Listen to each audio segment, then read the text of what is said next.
Hello and welcome to the Pedo channel.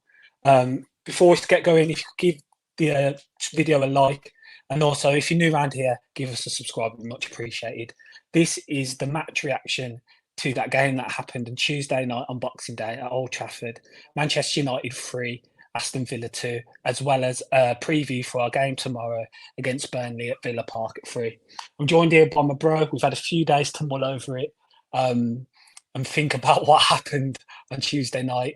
Bro, how you doing? You have a nice Christmas, and yeah, we'll get into the game at Old Trafford. Yeah, I'm good, bro. As you said, it's not as intense anymore now that a few days have passed since the game. I think our reactions and analysis will be a lot more relaxed and more rational. But yeah, it still hurts a little bit, but it's kind of getting over it now. I'm just looking forward to the game tomorrow. Yeah, facts are the same. I'm over it now. I'm over it. At the time, I was just really disappointed with the second half and how it went. But yeah, we can give a more thoughtful analysis of actually what happened. A few people have joined us. Michael Huggins says hello, or hi, Michael. Thanks for joining us. Deontay also joins us. Said happy Friday, Penno and Adam. Happy Friday to you, Deontay. Thanks for joining us as well. So where do we start then in regards to Tuesday? Firstly, how did you feel about the Nile lineup initially? Dendoncker came into centre midfield. Lenglet kept his place within the starting 11, which I think was absolutely fair. Power only fit enough to make the bench. And yeah, we ended up going with Konza, Carlos, Lenglet, Digne, and then a midfield of McGinn, Dendoncker, Douglas Luiz, Jacob Ramsey, and then Bailey and Watkins up top. What was your thoughts of that? Firstly, I was surprised to see Digne start. Luca Dean started in the Sheffield United game. And I was I don't know, I was expecting Moreno to then come in because they'd been doing like that little swap thing. I really feel like Moreno would have helped us more hitting United on transition because Garnacho was not tracking back fully. I know we're going to go into it more, but just a point there. So Moreno could have dealt with having like lots of spacing behind a bit better. So I was surprised about that. Dendoncker, I was a little bit surprised, but I could kind of see it as well. But I'll tell you why I was surprised. In the Brentford game, Dendoncker didn't play. So that I thought not Brentford. Which game was it? Sheffield United. No, I think it was Sheffield Brentford. United, wasn't it? No, I think it was Brentford because there was no Louise. No.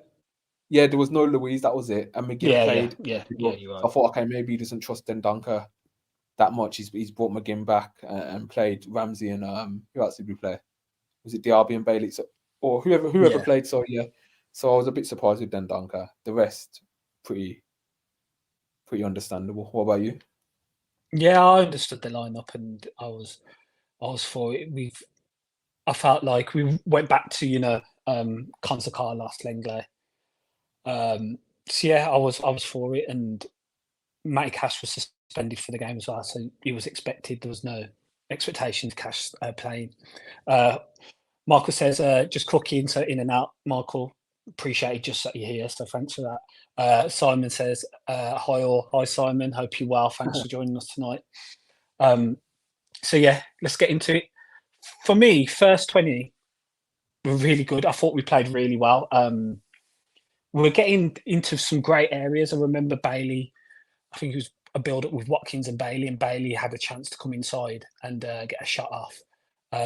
We seemed to be really threatening the first 20, and I think we deserved to take the lead with a fantastically worked set piece. Leon Bailey, I don't know what he was muttering to Anana standing behind him, but he seemed to work a treat because the delivery McGinn put in was in that area that you need where the goalkeeper can't come for it, as well as the defenders can't get back and get a touch on it.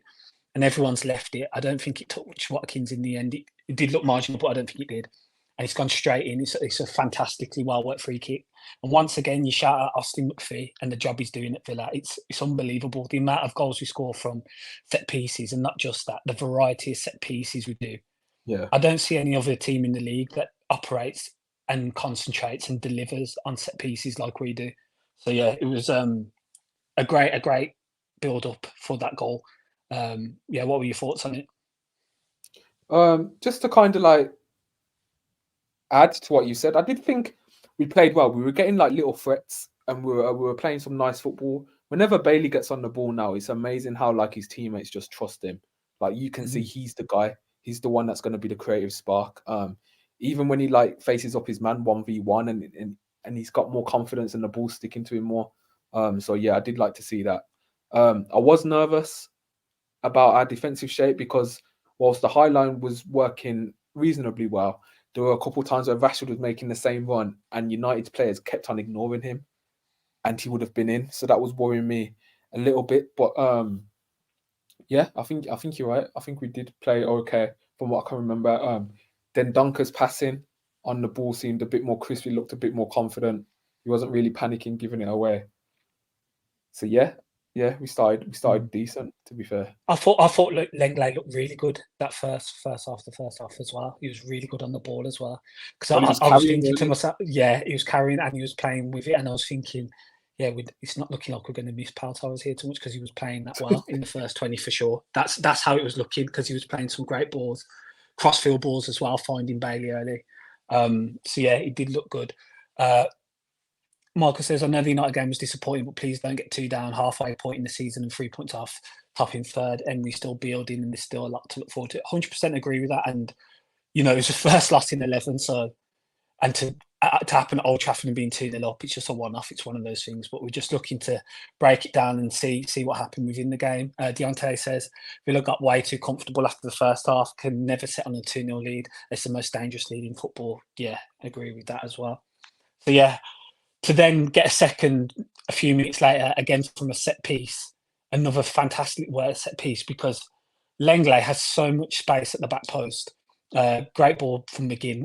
We've tried that a few times. Cons has usually ended up getting at the back post and getting like a chance or a header or, you know, hitting a shot.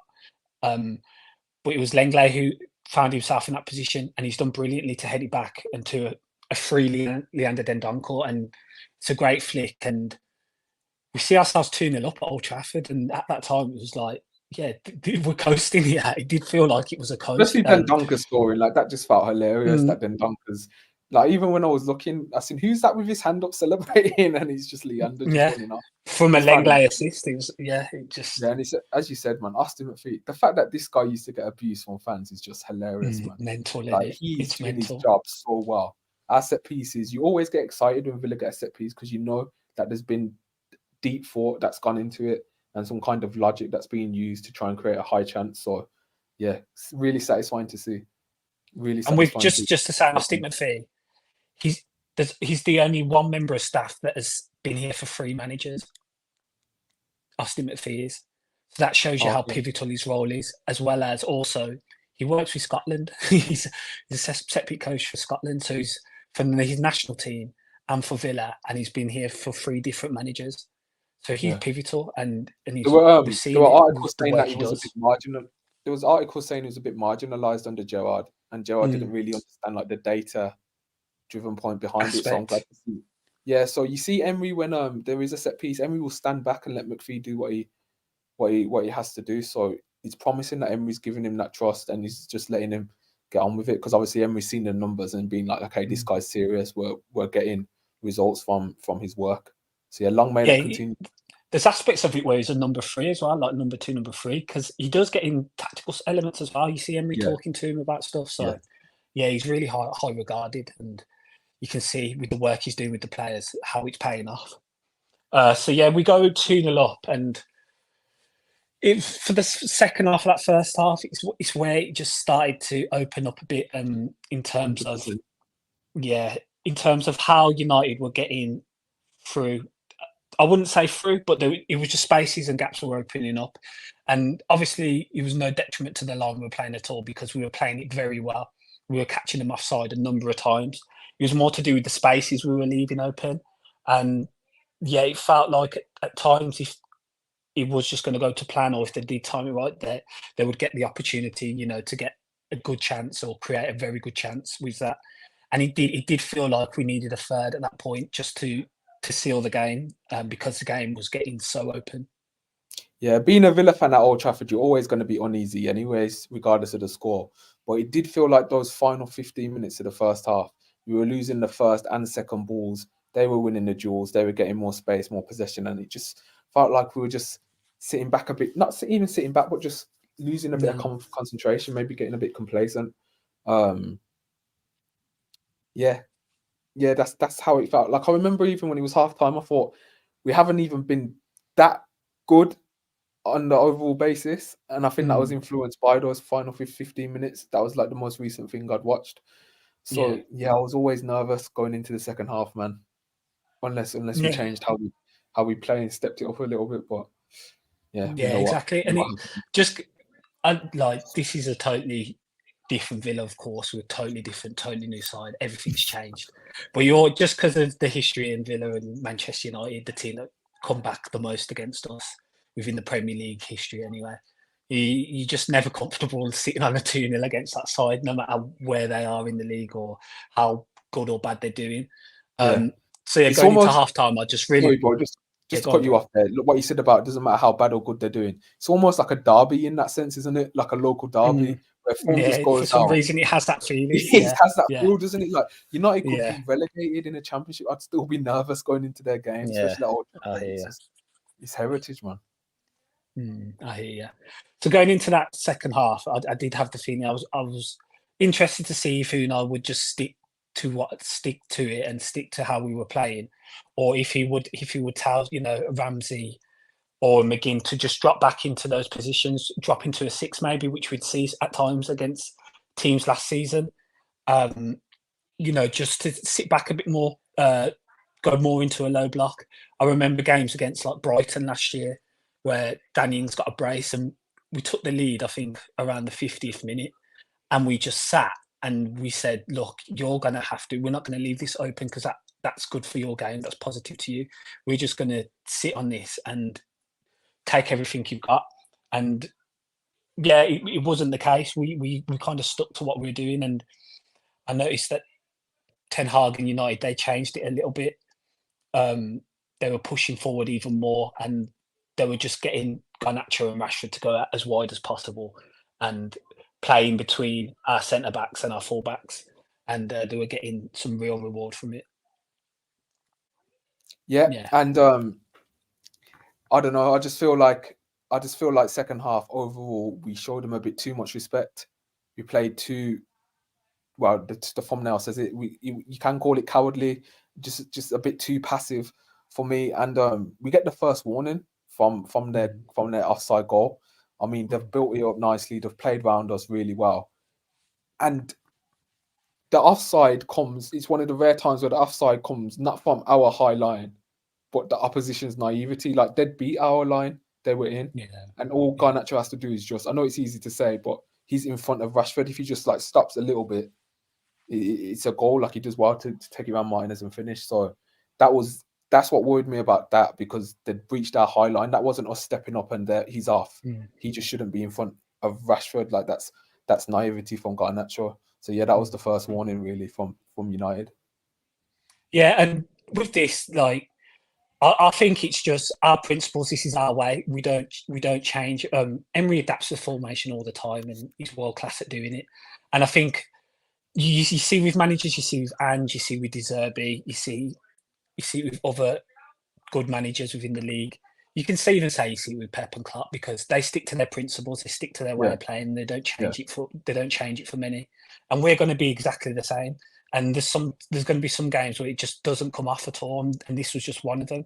And I feel like we'll stick to our principles and just get better within that, and we'll harness it and we'll keep working. We'll improve the players to play in the system, and that's fine with me if the results and performances that we have been having continue with that aspect because it's only been positive and it's only gone up with the style of play we've inherited. So, yeah, I think that it was just one of those games on a Tuesday where the opposition and us as well, I think the players as well, because there was some horrendous passing in the second half.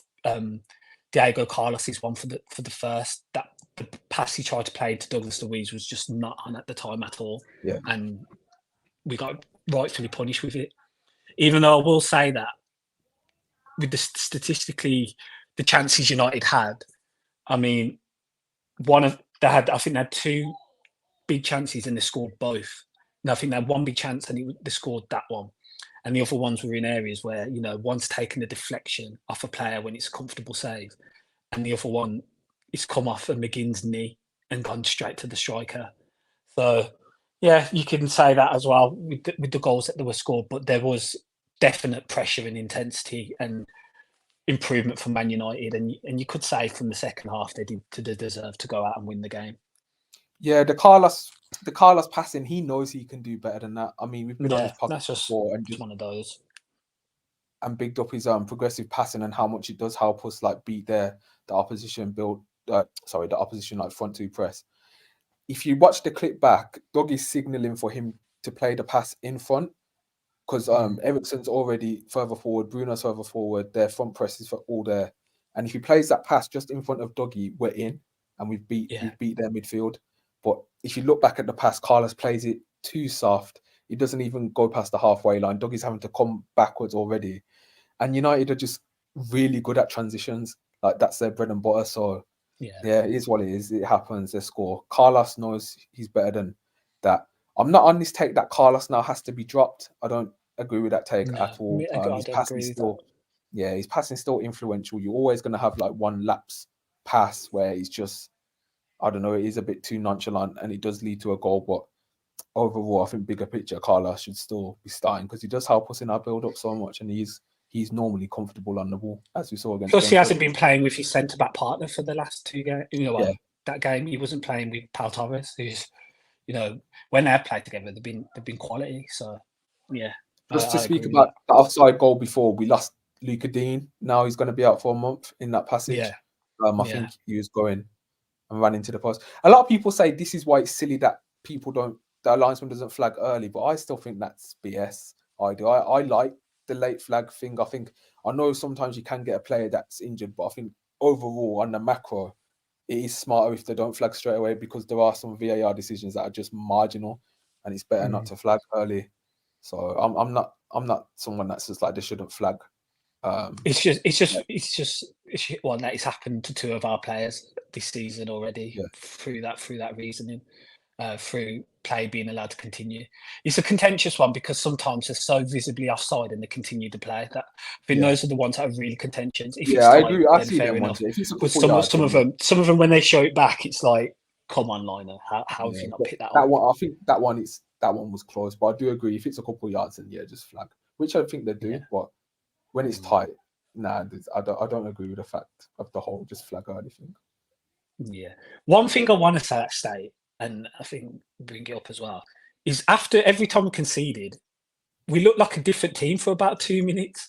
And from what we've been playing in that second half, I think when we conceded the first, Bailey, we create a big chance for Bailey. It's a great effort from Bailey and a good save from Manana.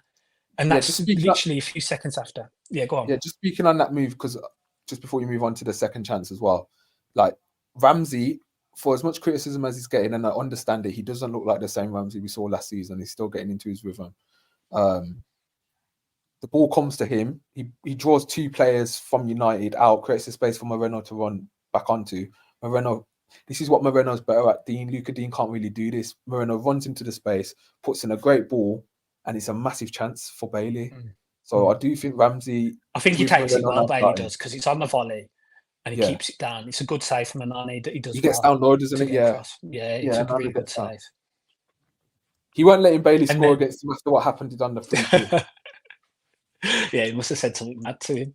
But even then, okay, we had that huge chance, but it was only for a few minutes. And then when we conceded, when they equalised, we should have gone 3-2 up. Again, a great move. And, Moreno, for Wan-Bissaka supposedly being the best 1v1 defender at right back, Moreno absolutely skins him and puts a great ball across. And McGinn really should make it 3-2. That was another huge chance.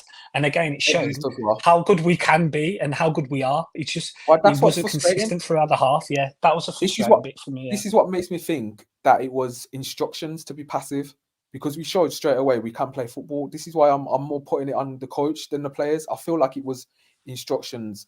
Emery's taken, I don't know, maybe Emery... Because we got to think now, this is the third time Emery's lost at Old Trafford since he's been Villa manager. He's lost 3 times now. Maybe there's something about Old Trafford where he takes it like too literal and he shows a bit too much respects. Like, this isn't the United of old, and I feel like if we would have carried on playing to our style, we could have seen the game off rather than sitting back, being passive, allowing them so much possession, allowing them chances to attack our goal, and it's kind of cost us in a way.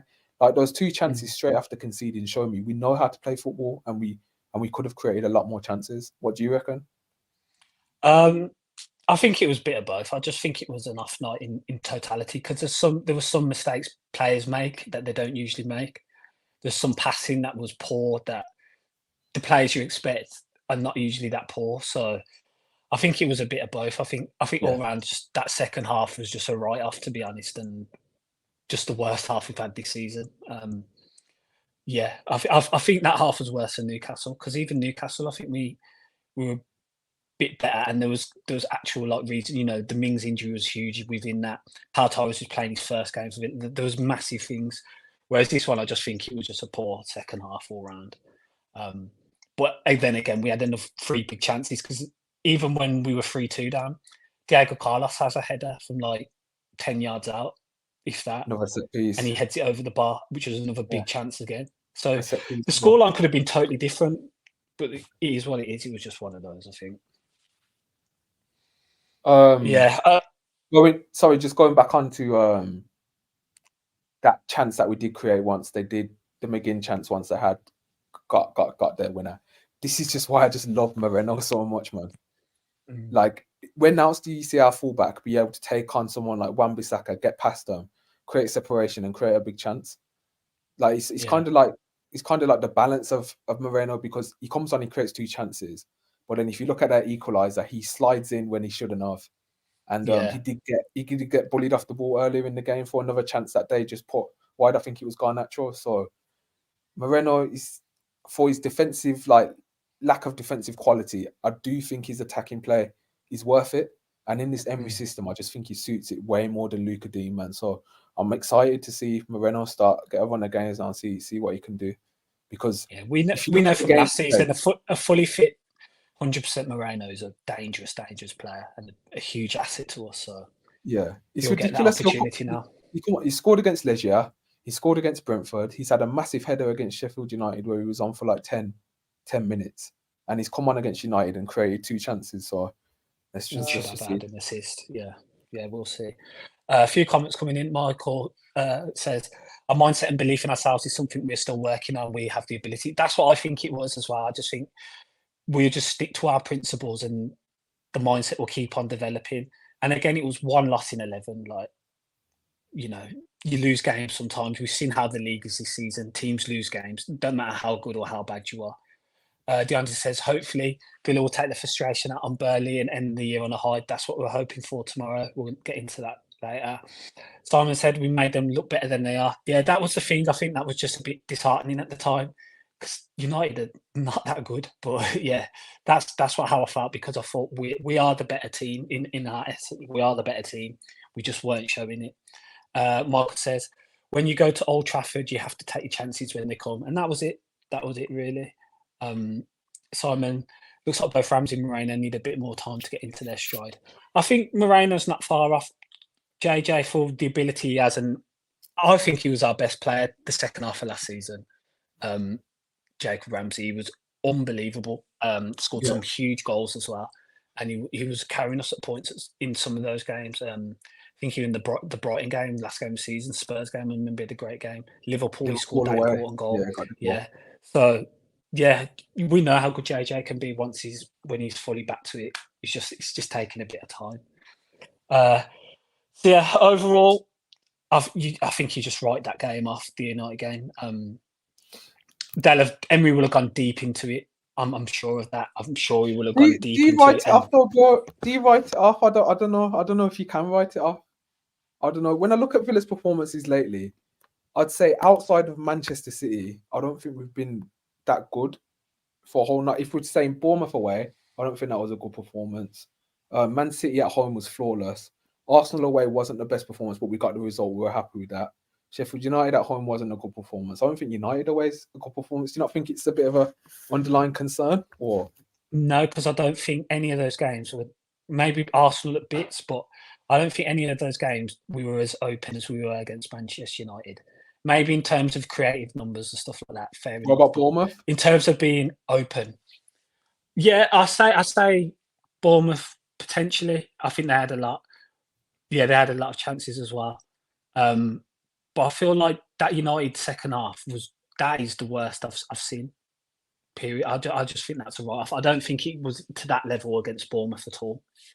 No, and even the Arsenal game, they had they had two big chances, but they had two Odegaard chances, but it wasn't as a United. It felt like that second half they could have scored 4 or 5, if not more. That's Do you how not it think that with felt. Bournemouth though as well though? Like Solanke had that big chance with the save. I think they had the one with the Martinez save, yeah, but I don't think it was nowhere near as bad as at Old Trafford. Fair enough. I'll be Why do honest. you? I'll be honest. I'm a little bit concerned with our performances. Just a little bit. Not the most. I'm looking forward to tomorrow's game. I think we can bounce back with that, but the rhythm just hasn't been the best lately. If I just look at what we play, and I guess the biggest thing would be Kamara is a big miss. That was a massive miss, him getting sent off. Like that's just so unideal. Like how we play, it's just not ideal at all, man. Like the role he does and his ability to break play. And we spoke about him on the podcast this season, Pau Torres, like who I think probably now is getting to be our most important player at the club. Like the Yeah, way facts. he's allowed to carry the ball and his passing is so good. And he improves the level of the team. He's a natural leader in that way. He might not talk a lot, but his quality brings leadership. So yeah, looking forward for Pau to be back. And maybe we will then see our performances improve. I just think in the United game, it was similar to like the Liverpool game, where if you don't press high, which we weren't doing, and you play high line, is it always the right thing to do if you're playing against like pacey wingers? But Because it then worked. that's my point though. That this is our way of playing, and we have to get better at it. That's I don't Yeah. think But it's. what I'm trying to say is, surely you press high. Like surely that would have been the instructions. That's more my point. Where like do you I try get and that. force an error or win the I'm ball? trying to think. Because I'm against trying to City, think it's of what okay other not to. games we've played against. I understand with City they were playing Liverpool. Foden That and felt like Liverpool away. United with ourselves. Felt like Liverpool away, where they were just faking the first one and then just playing it over. And like I yeah, said, first half, Rashford was making a run, and I kept seeing, oh my god, they're not finding Rashford, like he's away every time. So that was just more my concern. When we play against fast wingers, I think either we have to press higher or maybe even just drop just a little bit. I wonder. Emery's the master coach, and he knows way more than me and you, and he'll probably yeah. adapt with that. But it's just Yeah, something that. I just think I think you see with a lot of top managers now, it's you get better at your system instead of changing to face sides. And I think we'll continue to. We just need to get better. We need to get better at pushing up. We need to get better at tracking who players who are making those runs. And yeah, that's how I think it is. That's the mentality we'll go into because we don't. From last season, we were a totally different side playing a totally different way. We were playing in that 6-2-2 at times. It's rare. It's very, very rare you see us do that now. Yeah. Very rare. We'll go toe to toe. We'll control the game. We'll go for possession. I mean, we got how much possession did we have at Old Trafford? 54%.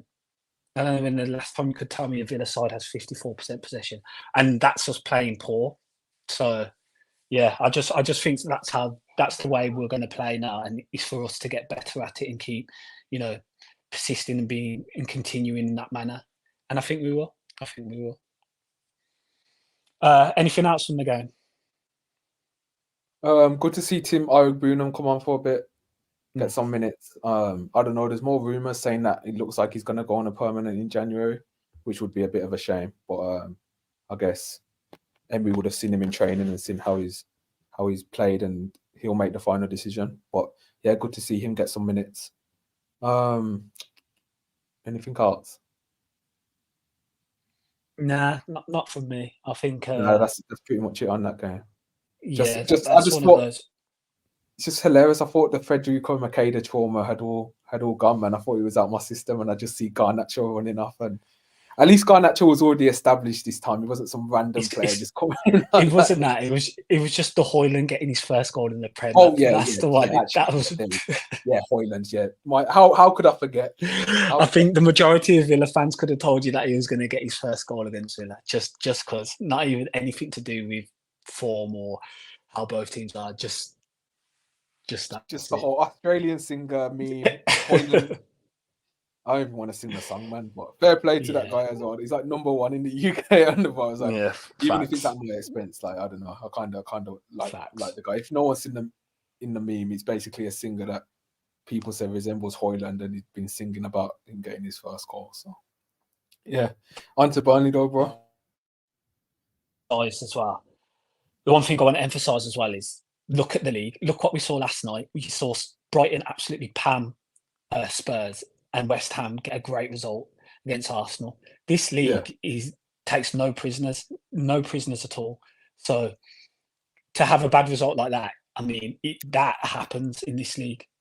So yeah, I felt a lot better seeing we're still overperforming and we're still flying at the minute. So that's of course, that's how things were. I did feel a lot better seeing Arsenal and Spurs yesterday. Made you feel good, yeah. Yeah, I felt a bit better, especially the Bayern game. Simon says needed 10 McGinns on there, lol. Yeah, imagine. Michael says get 3 points tomorrow to end the year, and Happy New Year to both with growth and success. Same to you, Michael. Happy New Year to you. Thank you, Michael. Same message as well. And yeah, let's hope we get the 3 points tomorrow. Moving on to tomorrow, another big game, the opportunity to go joint top before Liverpool and Arsenal play. Burnley at home. Our home record against Burnley's, I don't think it's the best, to be honest. I remember the season they did go down. We ended up drawing 1-1, and Mings making a huge goal line block. Do you remember that? That inevitably kept Leeds up that season. Helped to anyway. I think by that game, our fans have just become so disillusioned with Steven Gerrard.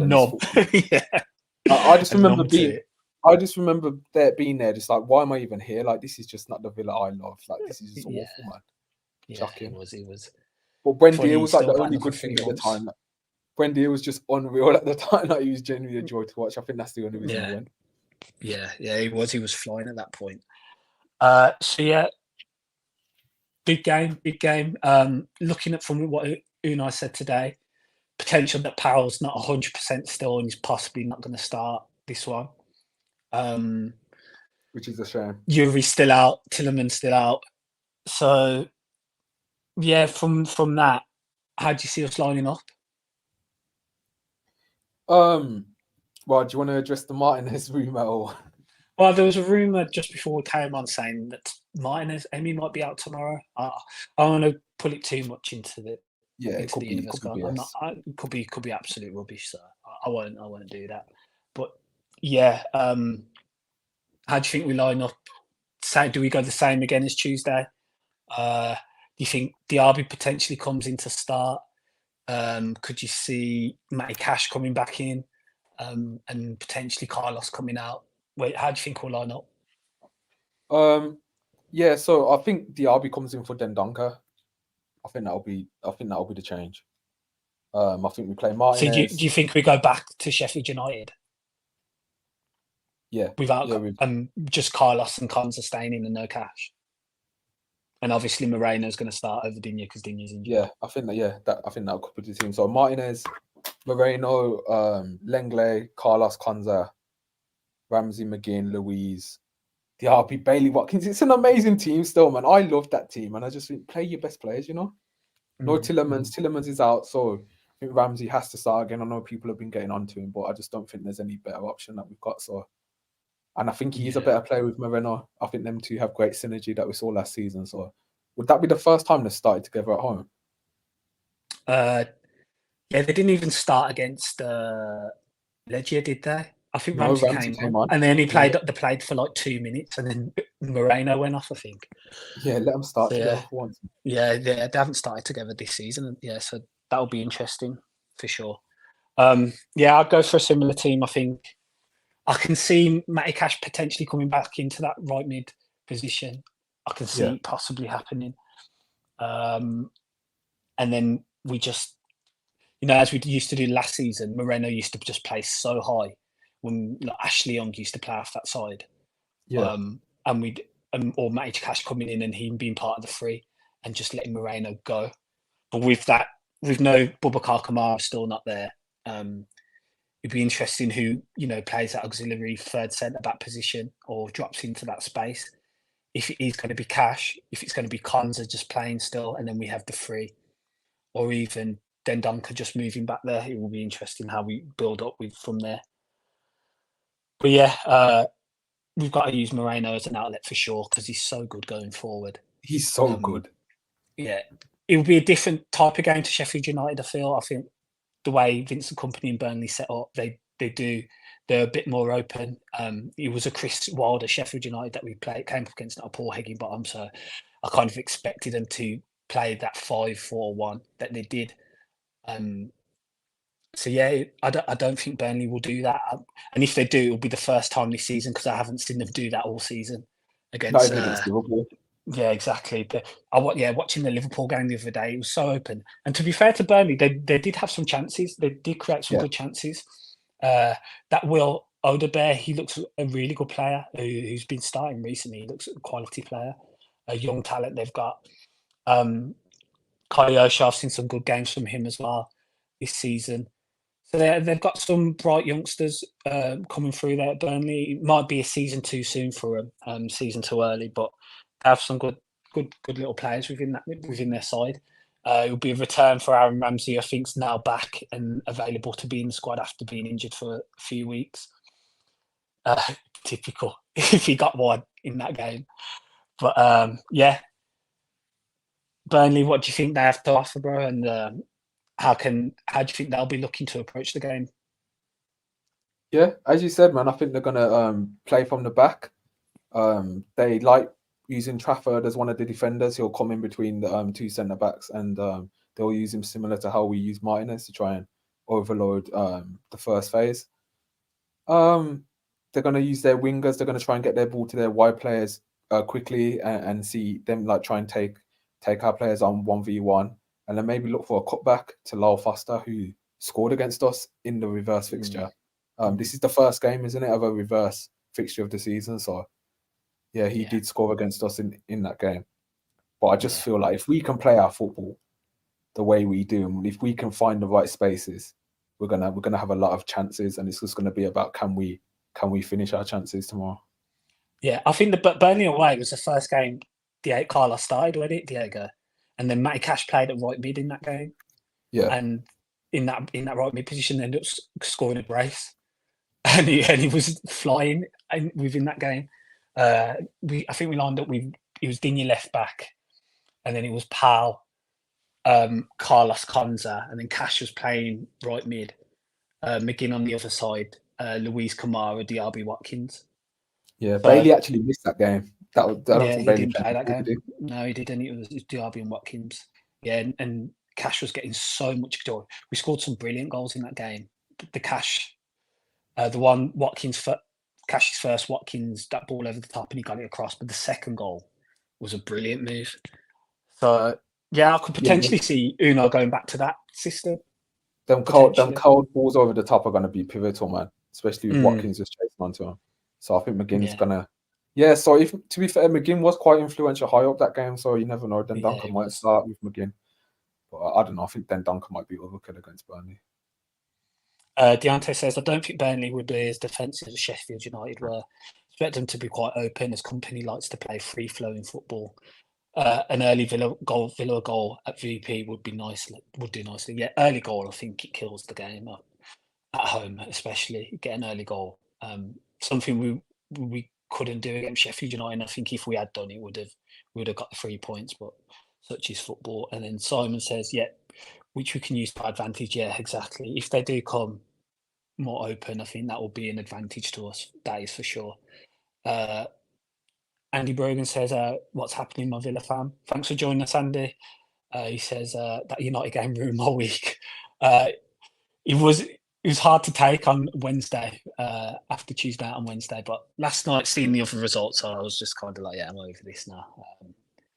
This is just the Premier League and you can't win them all.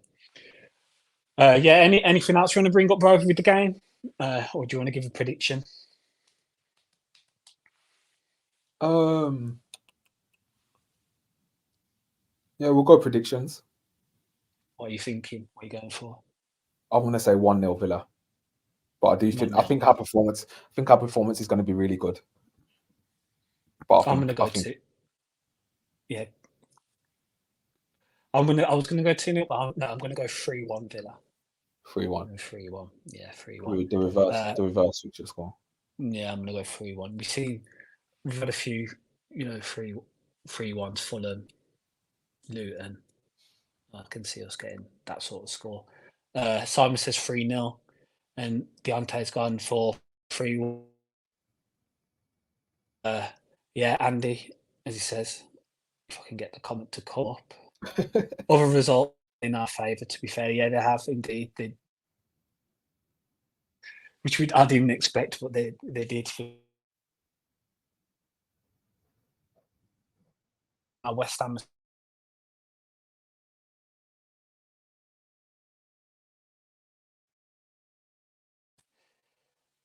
I'm back. Yeah, Brighton getting a win as well.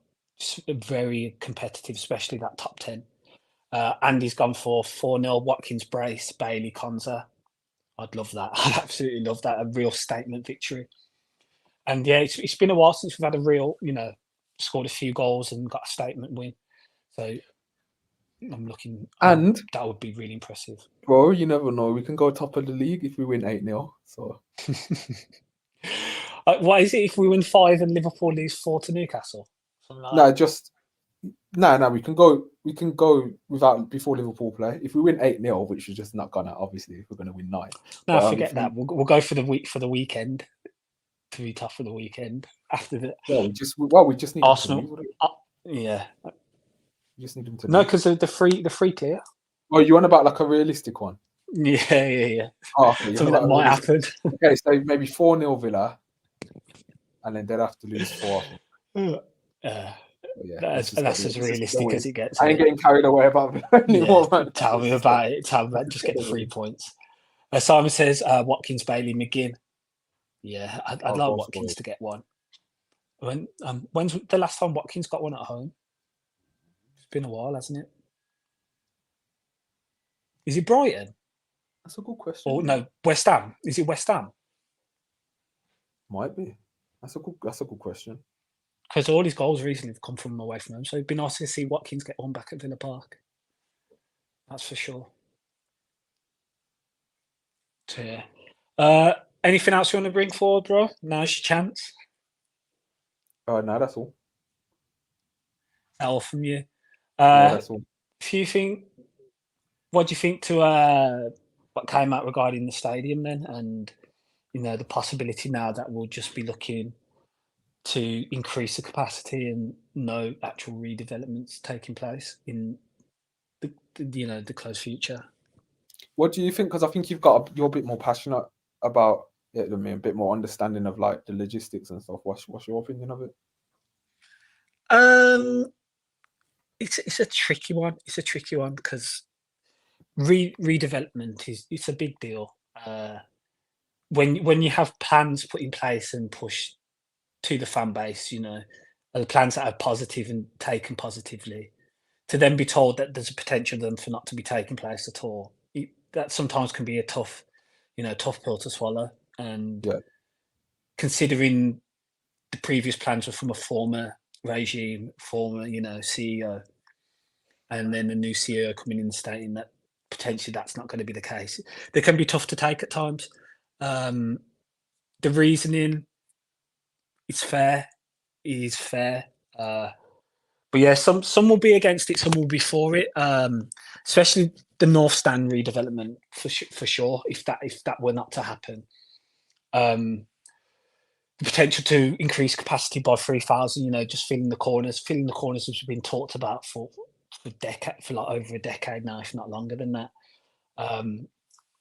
So yeah, to me, I'm not going to take it too bad, to be honest.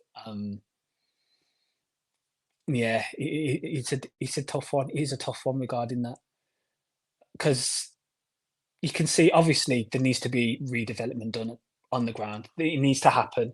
Now, if that's been restricted because of council planning permission or revenue, because our revenue currently not where we want it to be in comparison to big sides in the league, and maybe that potentially hampers us if we do go to improve the stadium in terms of squad development and squad building, then I can understand it. So yeah, it's a difficult one. It is a tough one. The idea of the bowl, shape, and for me, I don't think it will be a bowl as such. I just think it means that we'll increase we'll build up the corners, and that's the shape it will kind of create. Yeah.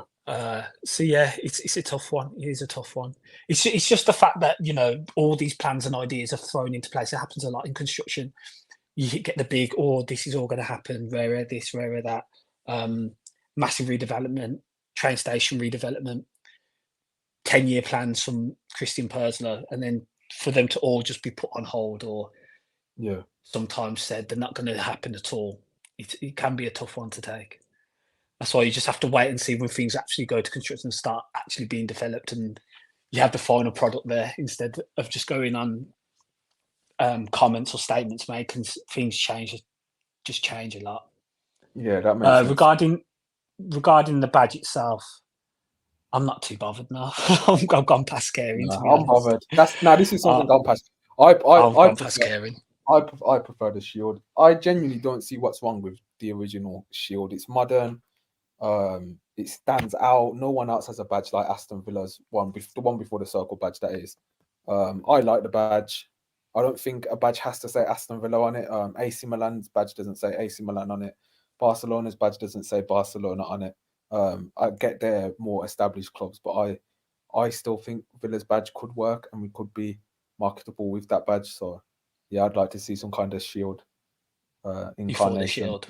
The problem with the circle badges, I get there's nostalgia behind it, and I get like maybe an older Villa fan base preferred the shield, but sorry, not the shield, sorry, the circle badge. From a marketing standpoint, though, if you want to break into the top four like globally on how you look, and I know we had the badge first. Let me just say this: I know we had the badge first. I understand that, but to make it similar to an already defined top six club in Chelsea, it's not smart.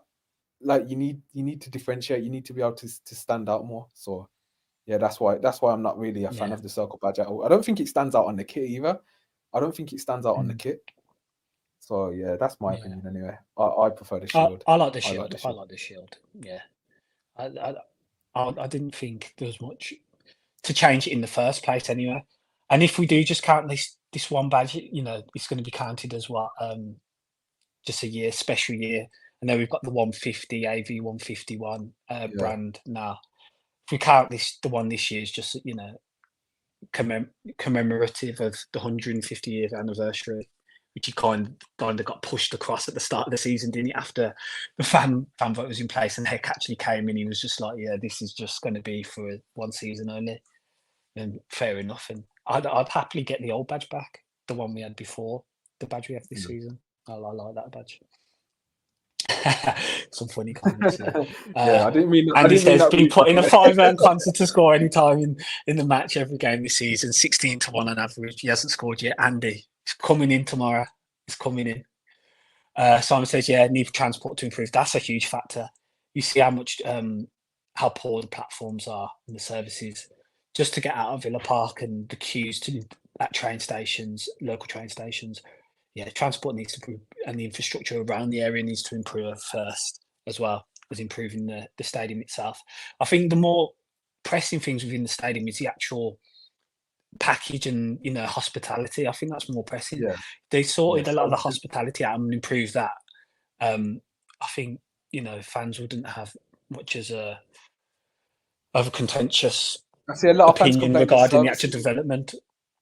like the Yeah. actual services in the ground, can be improved for like what's meant to be like a modern Premier League club. I think that's what a lot Mm. of fans have a big problem with. That's And what they've they always taken say. obviously the lower grounds and the lower grounds being put into place for some people have gripes with that.